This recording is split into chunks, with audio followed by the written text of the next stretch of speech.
Welcome, Dr. James Beckett, Sports Card Insights YouTube video, short bursts, 5, 6, 7 minutes, trying to cover a panel of 8 that fits on my shelves. As you may have seen other videos that kind of show my card wall segmented. This is the panel that's from Daniels to Dawson. So starting off with Antonio Daniels. I did teach at Bowling Green State University. He was a star there, did great as a pro as well, but not a Hall of Famer. And he's sorry, Antonio, you may be out on the next purge. Not that you weren't good, but it's going to be closer connections. Thanks to my sponsors. I can list them as I do on the audio, but this is video, so you can see that. Terry Daniels, this is a pretty obscure card. One of these Browns boxing cards. If you go digging for those, like the Floyd Mayweather, you'll have trouble finding it. But this is a guy that I knew when I was at SMU, a little bit older than me, a really tough guy. When I hung out at the pool hall, not in the wrong way, because the student rec center, they had intramural billiards and intramural table tennis, and I participated in both of those. So I'd see some of those guys there. Sure wasn't going to duke it out with him, but he was a tough guy and had some moments. John Daly, one of the most amazing golfers. Just the raw talent. I don't know that he fully harnessed it, but it's hard to say when he's won a couple of majors. This is too cheap of a card to keep on the wall, but just seeing John Daly in simpler days, I'm going to leave it up for a while and see what people say. My wall is visited not just by advanced collectors, but by casual people that just say, "Hey, that's interesting. Tell me more about that."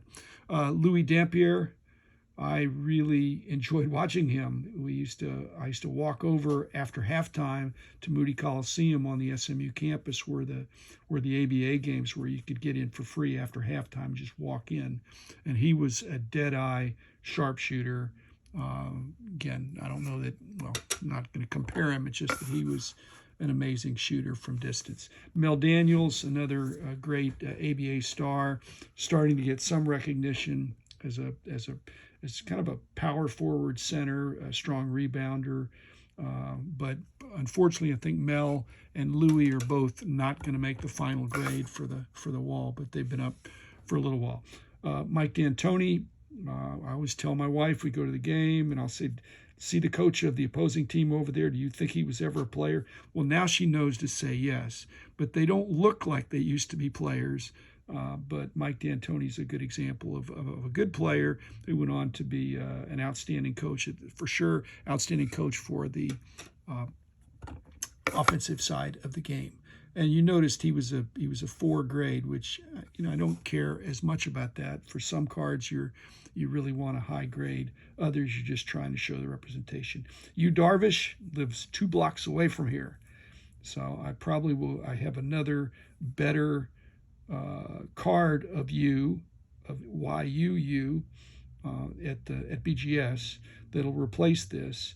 But you just wonder how great his career would have been if he hadn't had some of these setbacks, some of which were not his fault. I think he got caught being with sign stealing to his detriment. They knew what pitches were coming, and even with the great stuff he had.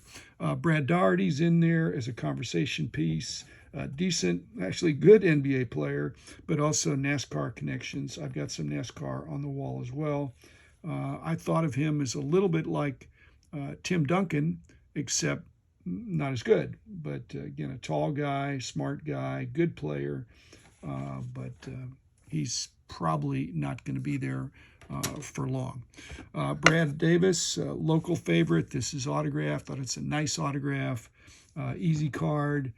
He's in the Mavs Hall of Fame. Again, if local people are coming over, they may notice that he's still active in the community. And he probably, I have 640 slots, 80 panels of 8, and then I have another 360 slots that are just off to the side, kind of an overflow area. Brad will probably eventually go to the overflow area, and then maybe even out, depending on what keeps coming. Eric Davis, a real crowd pleaser, a card you don't usually see. This is his pre-rookie card. and he just was fun to watch. I mean, it's one of the reasons we collect, is because it's just fun. He's a guy you would just want to go and see him play. So he really could do it all. Ernie Davis, another guy you would want to go and see him play, but you only had not much chance because he got sick. They made a movie of him, and so I'll probably keep it. And a 6, by the way, is a pretty decent grade for a 62 tops. These black borders, I'm unwilling. I don't really want to upgrade there because this is nice enough for me to go on my wall. Thomas Davis, another, well, not another, but an overachiever, I think, but somebody who really came on strong from maybe not even expected to make. And I've actually met him, so I think he's a decent guy. He's made the most of his talent and given back to the community. And so hats off to Thomas. And you can certainly stay on the wall for a while. We'll see. It's very competitive. Unlike the Hall of Fames, and I've mentioned this, I do believe in relegation. So you can be on it for a while, and then you can get bumped out. Tommy Davis, he had about a 5-year period where he was great, but that is a distant memory for most people. A good card.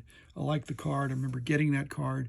Andre Dawson, I probably need to get I've got his autographed rookie card that's at BGS or BAS. But that's a 4-player card, but still probably better than a pretty easy 79. So this is just a placeholder. But even so, Andre was not one of my favorites. I really enjoyed watching him play.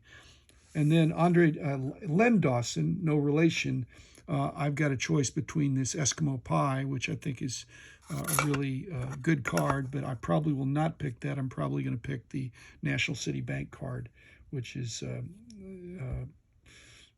vertical instead of horizontal and not a combo, even though a combo with Jim Otto is good. So Len Dawson will be on there. There's a whole bunch of Chiefs fans that are in the Dallas area because the Dallas Texans became the Kansas City Chiefs. So, and Len Dawson started out with the Browns, really never got a big chance there, but eventually switched over to the AFL.